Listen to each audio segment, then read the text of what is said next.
नमस्कार विद्यार्थी मित्रांनो, वर्ग 12वीच्या युनिट क्रमांक 4.1 हिस्ट्री ऑफ नॉवेल या टॉपिकवरती आपण अद्याप 4 व्हिडिओ पाहिलेले आहेत आणि त्यामध्ये आपण कादंबरीचे प्रकार, त्याचबरोबर कादंबरीसाठी आवश्यक असलेले घटक, भारतीय कादंबरीकार व त्यांचे कादंबऱ्या, त्याचबरोबर 18व्या शतकामधले कादंबरीकार इंग्रजी साहित्यातले, 20व्या शतकातले इंग्रजी साहित्यातले कादंबरीकार आणि इंग्रजी साहित्यातील कादंबरीचा इतिहास, हे सगळं पाहिल्याच्या नंतर काही विद्यार्थी मित्रांचे फोन आले आणि त्यांनी असं विचारलं, सर आपण हिस्ट्री ऑफ नॉवेल हा टॉपिक पाहिल्याच्या नंतर परीक्षेमध्ये आपल्याला या प्रकरणावरती प्रश्न कसे विचारले जातील.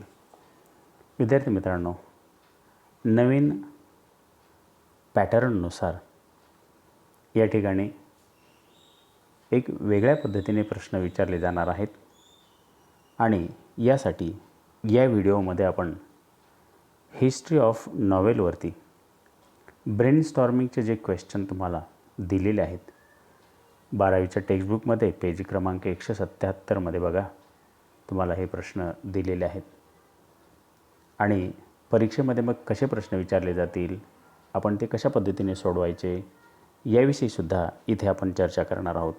चला तर मग बघूयात ब्रेनस्टॉर्मिंग हिस्ट्री ऑफ नॉवेल. बघा इथे विद्यार्थी मित्रांनो, पहिला प्रश्न आपल्याला दिलेला आहे ब्रेनस्टॉर्मिंगमधला. प्रश्न अशा प्रकारचा आहे, match the columns. Match the कॉलममध्ये करत असताना इथे ए सेक्शन आणि बी सेक्शन दिलेलं आहे आणि ए सेक्शनमध्ये या ठिकाणी काही पॉईंट्स दिलेले आहेत, त्याच्या आपल्याला जोड्या लावायच्यात. अशाच प्रकारचा प्रश्न आपल्याला परीक्षेमध्ये सुद्धा विचारला जाईल. बघा इथे फर्स्ट आहे मुरासाकी सिकुबी. त्याचं आपल्याला उत्तर इथं पुढे बी कॉलममधून शोधायचं आहे. त्याचं उत्तर आहे टेल ऑफ गेंजी. हे आपण हिस्ट्री ऑफ नॉवेल या टॉपिकमध्ये बघितलेलं आहे. त्याचबरोबर बी इथं दिले आहे नॉवेला. नॉवेलाचं उत्तर आहे न्यू. आपण हे सुद्धा पाहिलेलं आहे. डॉन क्विजोट हे सुद्धा आपण या ठिकाणी पॉईंट शिकत असताना पाहिलेलं आहे. त्याचं उत्तर बघा, इथं पुढे आपल्याला उत्तर दिलेलं आहे सेर्व्हंट. त्याचबरोबर डी राजमोहन्स वाईफ, याचं उत्तर आहे बंकिमचंद्र चट्टोपाध्याय. हे आपण शिकत असताना पाहिलं होतं. भारतीय साहित्यातील इंग्रजीतली पहिली कादंबरी. दुसरा प्रश्न बघा विद्यार्थी मित्रांनो, या ठिकाणी दुसरा प्रश्न अशा प्रकारचा दिलेला आहे, pick out the odd element from the group. खाली दिलेल्या ग्रुपमधनं एक वेगळं अशा प्रकारचे जे काही शब्द आहे तो सर्च करा आणि सांगा. अशाच प्रश्न आपल्याला परीक्षेमध्ये विचारले जातात, त्यामुळे कुठल्याही प्रकारचे टेन्शन तुम्ही घेऊ नका. बघा प्रश्न काय आहे.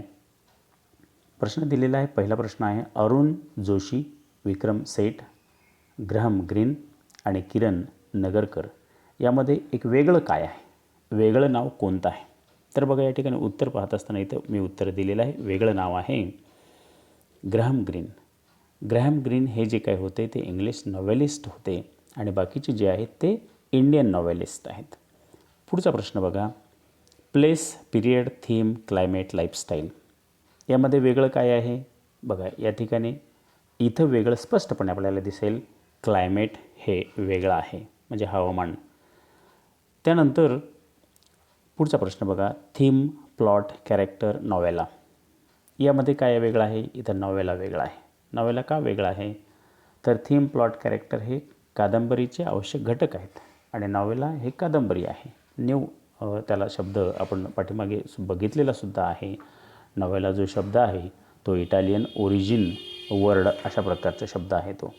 पुढचा प्रश्न बघा विद्यार्थी मित्रांनो, पुढचा जो प्रश्न दिलेला आहे आपल्याला, कंप्लीट द फॉलोइंग स्टेटमेंट्स.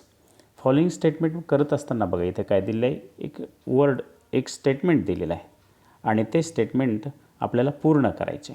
अशाच प्रकारचे क्वेश्चन्स आपल्याला विचारले जातील, हे लक्षात ठेवा. पुन्हा पुन्हा मी सांगतो आहे. फर्स्ट बघा sentence, the two types of conflict that the plot may have, इथे मी अंडरलाईन केलेला आहे आणि तो पूर्ण करायचा सेंटेन्स आहे. ठीक आहे, तुम्ही टेक्स्टबुकमधनं वाटल्यास बघू शकता. Are internal into bracket inside the mind of character or external into bracket with other characters or entities. Number 2, the word picaresque is originated from, इथे पुढे पूर्ण करून दिलेला आहे मी बघा, the Spanish word picaro which mean a rogue. Number 3, epistolary novel present the narrative through, पुढे पूर्ण करून दिलेलं बघा, a series of correspondence or other document like the letter or diary entries, आपण नॉवेलचे प्रकार पाहिले होते. त्याचबरोबर पुढचा प्रश्न बघा, in the 18th century the middle class could get the time for reading and discussion the novel because, पुढे पूर्ण करून दिले बघा, the spread of machine helped them in their work and could provide them with some spares. याचबरोबर पुढचे प्रश्न बघा विद्यार्थी मित्रांनो काय दिलेला आहे. हा थोडासा लॉंग टाईप क्वेश्चन आपल्याला विचारला जाईल परीक्षेमध्ये आणि आधीचे जे प्रश्न होते ते ऑब्जेक्टिव्ह टाईप होते. हा आता थोडासा शॉर्ट नोट्स ज्याला म्हटलं जातं, तुमच्या दृष्टीने तुम्हाला थोडंसं नवीन वाटेल परंतु अवघड नाही. आपण इथं अभ्यास पूर्ण केलेला आहे कादंबरीचा. पहिला प्रश्न काय बघा, right a short notes style of novel. Style of novel तुम्ही जर बघितलं तर आपण हिस्ट्री ऑफ नॉवेल पाहत असताना यामध्ये आपल्याला संपूर्ण जे काही जे आहे ते आपल्याला पाहायला मिळालेलं आहे. स्टाईल ऑफ नॉवेलमध्ये बघा इथे काय दिलेलं आहे, आपण वेगवेगळे 6 प्रकार पाहिले होते एलिमेंट ऑफ नॉव्हेलचे. वाटल्यास तुम्हाला पेज नंबर 175वरती याचं उत्तर सापडेल आणि 6वा पॉईंट जो आहे तो पहा इथे दिलेला आहे बघा, लँग्वेज अँड स्टाईल बघा इथे दिलेलं आहे. ठीक आहे, आणि हे त्याचा आन्सर आहे. ते शॉर्ट नोटमध्ये आपण टेक्स्टबुकमधनं वाचायचं आणि ते रीडिंग करायचे असते. The language and the technique used by the author for the narration of course of event is known as a style, and author can use extensive vocabulary and high phrases, or he may be laconic and would write only to the point, or he may mix both according to the requirement for the meeting his purpose. He may use linguistic devices to make the narrative effective. All these factors decided to texture of the narration and creation impact of the reader. जे आपण भाषा पाहिली होती topic पाहत असताना ती म्हणजेच कादंबरीची भाषा, कादंबरीची लिहिण्याची शैली यावरती आपल्याला टॉपिक तो इथे शॉर्ट नोट्स लिहायची होती. दुसरं काय इथे दिलेलं आहे बघा, स्ट्रीम ऑफ कॉन्शियसनेस नंबर 2 दिलेला आहे. यावरती सुद्धा शॉर्ट नोट्स आपल्याला लिहायचे आहे. स्ट्रीम ऑफ कॉन्शियसनेस आपल्या टेक्स्टबुकमध्ये बघा 176 पेज नंबरवरती दिलेलं आहे. जसं आपण टाईप्स ऑफ नॉवेल म्हटलं होतं, कादंबरीचे प्रकार, तो हा एक कादंबरीचा 10वा प्रकार आहे आपण पाहत असताना म्हटलं होतं बघा. इथे दिलेलं आहे बघा या ठिकाणी बघा, let us see. Stream of consciousness is a phrase coined by William James in his treatise Principles of Psychology 1890. It means the flow of thought and incidents in the plot are in the sequence of their occurrence. The novelist narrates them as they enter the mind of the character. मानवी जे काही कादंबरीमध्ये जे पात्र आहे त्या पात्राच्या मनाचा अभ्यास या ठिकाणी स्ट्रीम ऑफ कॉन्शियसनेसमध्ये जास्त प्रमाणात केला जातो.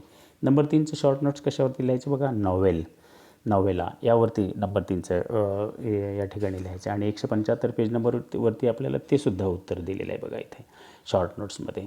इथे नॉवेला म्हणजे काय, नॉवेला हा शब्द कुठून आला आणि कशा पद्धतीने लिहायचा तुम्ही 175 पेजवरती बघू शकता. हे दिलेलं उत्तर 175 पेज नंबरवरनं तुम्ही लिहून घेऊ शकता. पुढचा प्रश्न आपल्याला विचारला होता बघा, इंडियन ट्रॅडिशन ऑफ नॉवेल. हा सुद्धा 174 पेजवरती आपल्याला दिलेला आहे की इंग्रजी साहित्यामध्ये भारतीय जी काही कादंबरीकार आहेत त्या कादंबरीकारांचं काय योगदान आहे इथे पूर्णपणे बघा या ठिकाणी दिलेलं आहे. तुम्ही 174 पेज नंबरवरती जाऊन इंडियन सिनारिओ किंवा इंडियन नॉवेलिस्ट असं जे आपण पॉईंट घेतलेला होता बघा, तो Indian tradition of the novel म्हणजे या पद्धतीने भारतीय जे काही लेखक आहेत, ज्या कादंबरीकार आहेत त्या इंग्रजी साहित्यामधले त्यांच्याविषयी ही रायटिंग करायची होती आणि अशा प्रकारचा प्रश्न आपल्याला इथे लिहायचा असतो. बघा विद्यार्थी मित्रांनो, आताच आपण बघितलं की काही प्रश्न हे ऑब्जेक्टिव्ह असतील ज्यामध्ये match the words, odd element, त्याचबरोबर कंप्लीट द सेंटेन्स, अशा प्रकारचे काही प्रश्न, कंप्लीट द वेब विचारले जाऊ शकतं. असे काही प्रश्न विचारले जाऊ शकतात. म्हणजे आपल्याला डिटेल त्या टॉपिकचा अभ्यास करायचा असतो आणि अशा पद्धतीने आपल्याला शॉर्ट नोट्स असतील असेही प्रश्न आपल्याला परीक्षेमध्ये विचारले जाऊ शकतात. आणि मला डेफिनेटली अपेक्षा आहे की तुम्हाला अशा नॉव्हेलवरती जे प्रश्न कसे विचारले जातील ते तुम्हाला समजलं असेल अशी अपेक्षा व्यक्त करतो. आणि या ठिकाणी मी तुम्हाला पुन्हा एकदा सांगतो की माझं जे काही चॅनल आहे इंग्लिश गुरुजी चॅनल, याला सबस्क्राईब करा, लाईक करा आणि इतर मित्रांनासुद्धा पाठवा, जेणेकरून 12व्या वर्गाच्या इंग्रजीच्या संपूर्ण नोट्स